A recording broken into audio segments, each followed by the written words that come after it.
Too much booty in the paint. Really? It's not. I'm gonna be doing it all show. Yeah. Oh man. Just lean into it. Question number 1: Will the Gators win? Can I finish, bro? Please. Will the Gators win one of their 3 remaining games to make a bowl game? Now, before you answer, there are 3 remaining games. I'm trying to pull it up now-ish. Just want to make sure I get this right. I think I know it. I can read them off for you. I got them. Okay, I got them. No, wait. All right. Wait. Now I got it. They are playing at LSU this week, but maybe not against Jalen Daniels. I don't know his whole potential concussion thing. That was targeting. Then they're playing at Missouri, who is number 12 at the moment. Just lost a well-played game against the Georgia Bulldogs. And then they host the Florida State Seminoles. All right. Are they going to win one of those games? Oh, wait, all the Florida State game is at home. The rest of them are away. Other 2 games, so they play at LSU, at Missouri, and then Florida State on at the road home. and then come home. Which I don't. That's It's I don't see that happening. You lost to a 2-6 Arkansas at home. You're not going.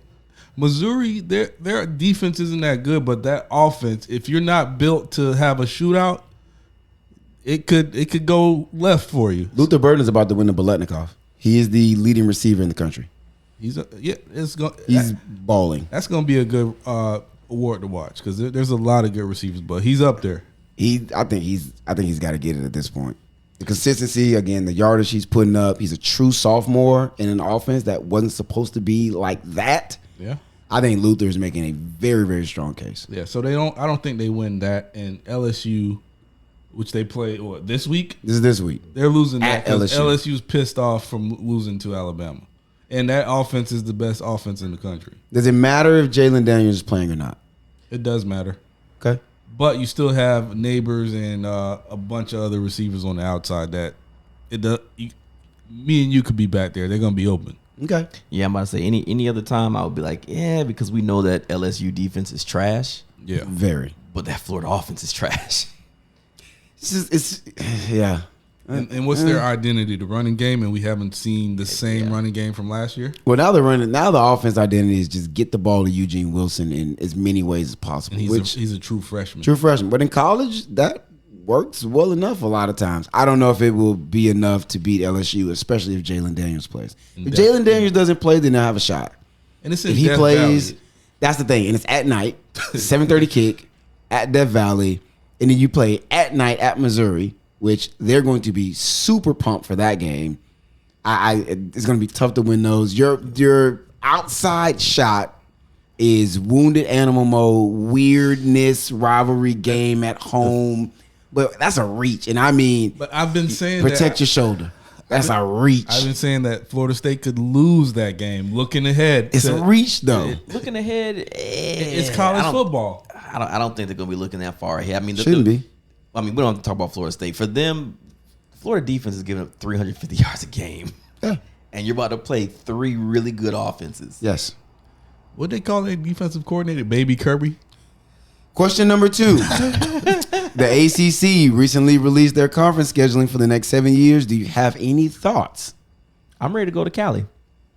I'm going. Mm-hmm. Back.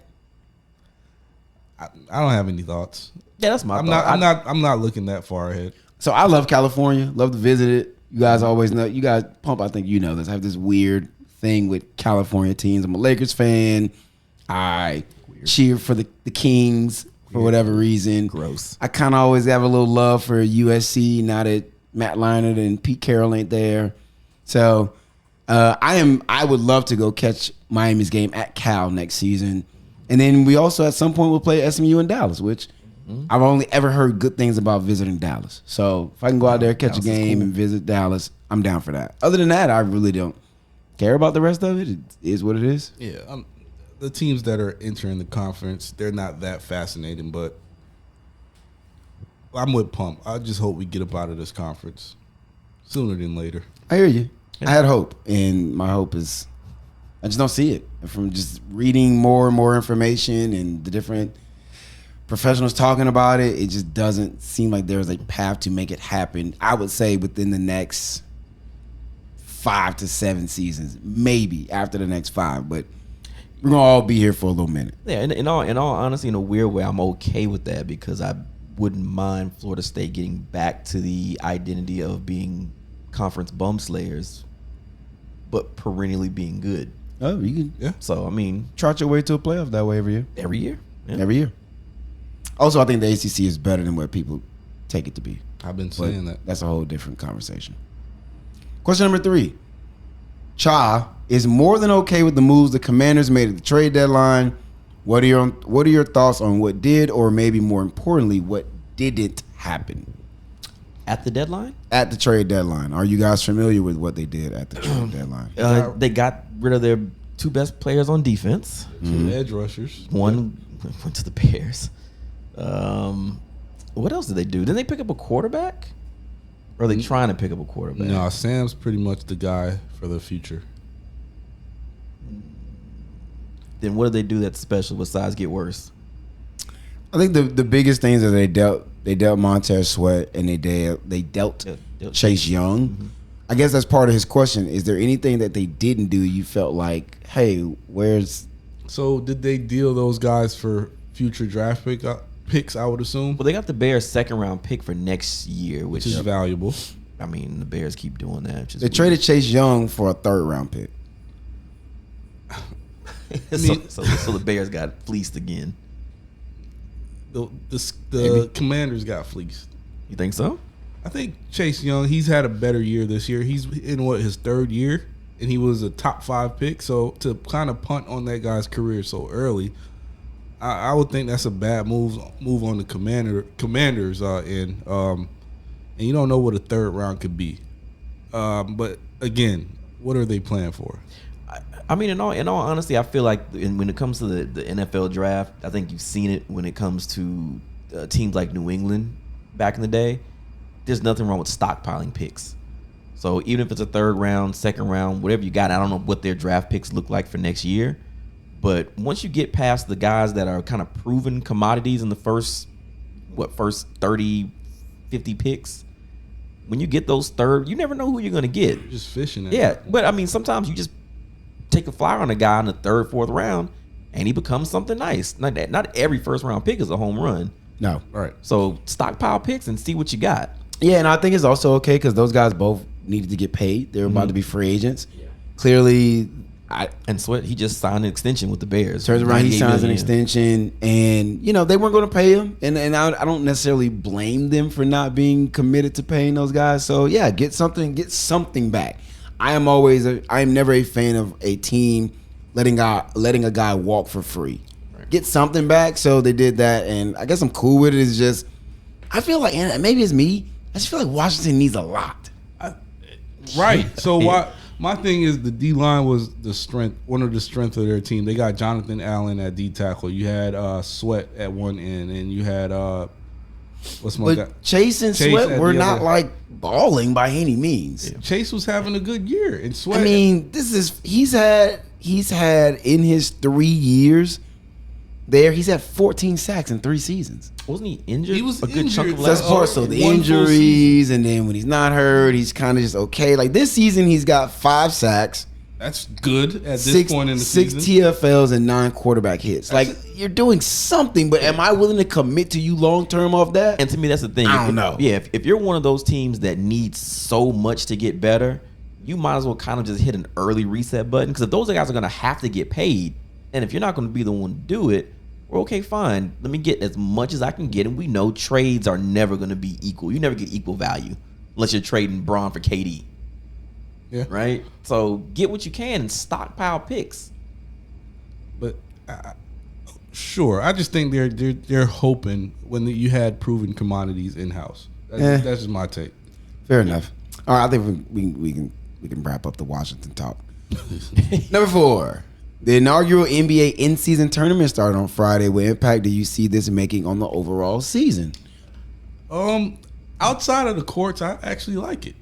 Okay. The court, it's hard to watch. Dude, 'Cause the it's Miami too Heat many one, colors. The Miami Heat one was rough on the eyes. It was a lot of rain. It was like half the court red, the middle's black, and then the logo's red. That was rough. Yeah, I could do without the courts, but I get it. You're trying to spice things up, but I like the fact that the players, they get paid what, $100,000 if they win the tournament. Something like that. They get a. I think it's more than that if you win. Like half of. I think every like it's if a half you a million. yeah, 500,000 to every player on the team that wins the tournament. The runner up gets money. The guys who were in the semifinal get money. So yeah, so and it goes towards your season as well, like the tournament. So you get paid and it helps your record. So I think it's a good incentive for the players to want to come out and, hey, I get to get a $500,000 just winning the tournament. Yeah. So it gives you that competitive atmosphere. Yeah. So I actually like it. I just don't like the courts. I'm not gonna lie. I have a whole get off my lawn mentality about it. You're a hater. Sure. Evolution, man. Come on. I mean, if you just play good, if you play good ball all the time, I don't have to give you incentives to play games 13 through 20. Just go out there and want to play every game. And you got to start finding teams for not playing your best players. Now we got to pay you more than what we already pay you just so you can play a little harder. And the people who want to watch you get to enjoy the game. It's cornball to me. Just play hard. So you sound like an old man. Old guy. Yeah, I mean that's fine. But I mean honestly, if you think about basketball though, coming up, there's always been tournaments. It's just at the professional level, tournaments stop. Yeah. Every level there's been tournaments. So what's different about the professional level? The level of competitiveness. I mean, so people in college, there was competitive because you're trying to get somewhere. You get to the NBA, I don't recall watching Kobe slack on Game 17. That's just I'm just saying. I hear you. Yeah. I think I don't know. From to address that specifically, I think we're just in a different era of basketball, and we got to accept that, right? It's a different era where guys are thinking about longevity. They're thinking about how do I extend my career, especially when I feel like now we see more devastating injuries than ever. Guys are bigger, faster, stronger, which causes bigger collisions, rougher injuries. Guys miss more games. So I can understand from a perspective of, hey, my body is my investment. How do I elongate my ability to stay in this league? So maybe if I can sit out a game here or there to shorten my season, go for it, whatever. I don't know if I agree with it or not, but you're getting incentivized to not sit out. But also, play harder, there's a flip side to this too, because I also think it's a business thing for the NBA where they're trying to make more money too. So it's not just the players they're trying to push the players to play harder or play during the early points of the season. I think the NBA see an opportunity to make more money. I agree. You can bring in different sponsors and different ad stuff for that. The other thing is, as a person who watches European soccer, there are inter-season tournaments constantly. It's very normal. That's where they got the idea from. Now, usually, it's another league they're playing in. So, literally, tomorrow, Barcelona will play in a Champions League game.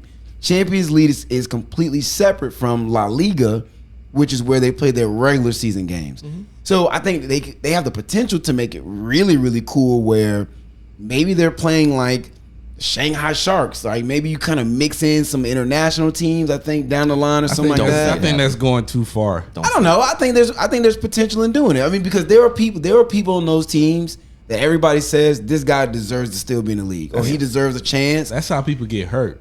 I would rather get hurt. They're not playing against street guys. They're not playing against street ballers. They're playing against other professionals. I get that, but there's somebody out there. Oh, I didn't make the Celtics. I'm going nuts this game. Okay, wait, but my going nuts is I'm going to shoot 40 times. I'm going at Bron's chest every play. No, I don't think anybody's doing that. Because now, Breeze, that reminds me of something I think you said last week when you were talking about how much you play. I think we were talking about Messi and how much you actually play soccer throughout the year. Yeah. Again, you have to want to play that much soccer. Soccer is a grueling sport. Yeah. Right? So to play that much throughout the entire year, and I know they get paid a crap load of money, right? Messi is always a top 5 paid athlete in the world. But the funny thing is, he's also a top 5 athlete in the world, period. And he still wants to play that much soccer. He doesn't have to play. He doesn't have to play anymore. He's done everything, but he still wants to. So again, having to incentivize people to just play, it's cornball. For me, it's cornball. Oh man, I get it. You just being old man vibes. I get it. Last question: What has stood out to you the most so far 1 month into the NHL season? Connor Bedard is that guy. He's nasty. Kid is nasty. I haven't watched the Kid is tough. God, he's good.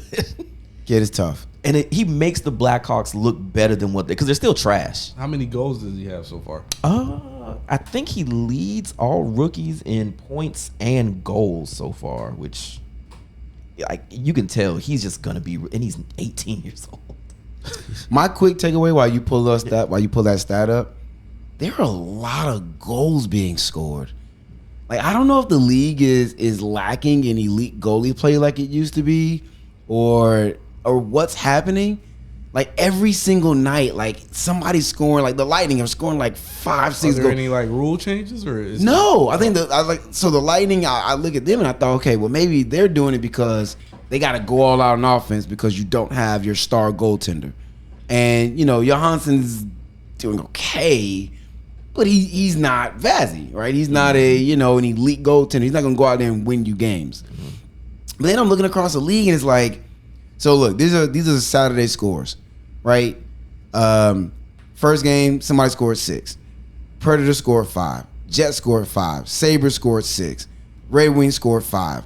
Blues scored 6. Kings scored 5. Hurricanes 4. Blackhawks 5. Wild. Kyler's beat us 7-1, right? 8-1 the other day. The Penguins scored 10 goals on the Sharks. And we beat the Lightning 6-5 tonight. Like that's a lot of goals being scored. And is it like, are the offenses becoming that much better? It's like the NBA, or is it the fact that like there just aren't elite goalies anymore? What is it? You have thoughts? I don't know. That's such a good question to bring in Chalks. I know Chalks probably watched way more hockey than the both of us. Yeah. I mean, I'm focused on the Blackhawks, and our goaltending is god awful. Yeah. But yeah, as a whole, I'm not sure.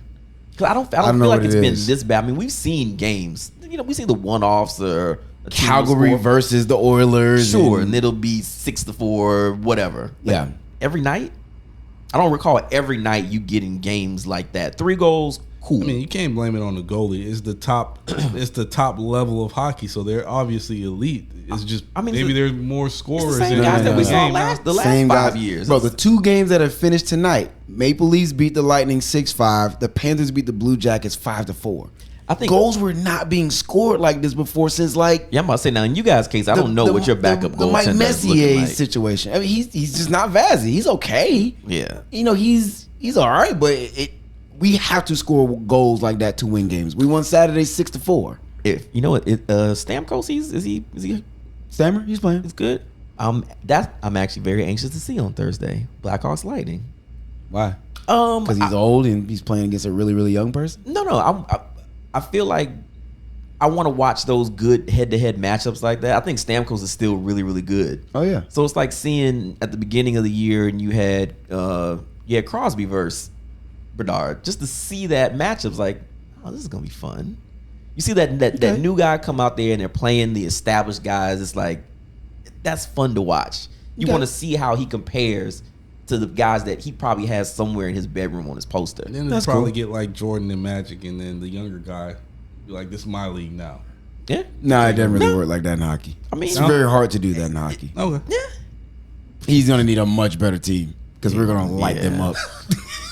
Because they're not good. We're gonna light them up. I wish y'all could find out what's the record for most goals scored in the season, and like by the whole league. Yeah, and if they're on pace to like do crazy numbers this year. I will try to look that up. I did today. John Cooper announced that Vazzy could be back for Thanksgiving. There you go. So you think they're rushing him back? No, they said 2 months. They said 2 months for him to come back. I think we're approaching 2 months. That's two weeks from now. I think we're approaching about that time frame. So, yeah, he's actually been skating. I've seen video of him skating already. You know, so and he's a goalie, so it's not like he's out there banging and bumping with people and getting ran into the boards. Goalies, you really can't touch him.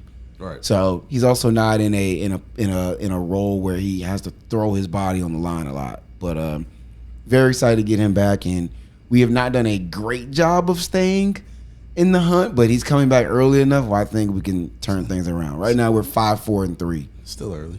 We've won enough games to not be completely washed. We're only 6 points back from the lead of the Atlantic coast. So it's not terrible. We can definitely still be in the hunt, and we can absolutely still be a playoff team. So excited about that. Vaz is coming back. Is that it for the bag? That is it for Charles Mailbag. Shout out to Chai. Shout out to your Gators. Y'all suck. That's a tough L to Arkansas, man. Yeah, man.